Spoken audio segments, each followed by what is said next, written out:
New ceasefire and hostage negotiations have resumed in Egypt, hoping to make progress towards peace as the Israeli-Hamas war reaches its 6-month mark. Here's ABC's Britt Clannett from Israel. As the Israel-Hamas war reaches the 6-month mark, Israel Defense Forces leaving southern Gaza, but the IDF saying their fight is not over yet.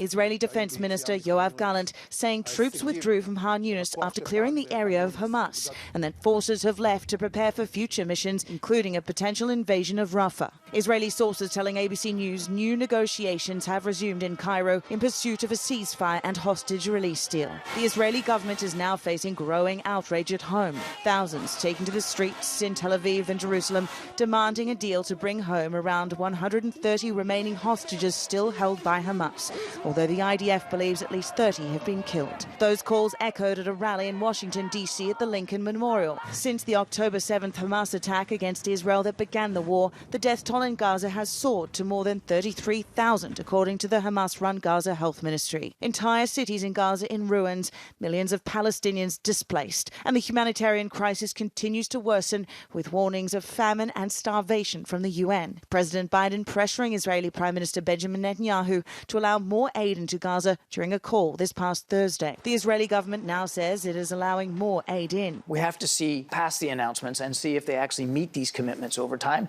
in a sustained and verifiable way so that confidence can be restored. This comes after 7 aid workers with the World Central Kitchen were killed in an Israeli airstrike on its aid convoy, which Israel has described as a terrible mistake. Chef Jose Andres, who founded the World Central Kitchen, has slammed the conduct of Israel's forces. This doesn't seem a war against terror.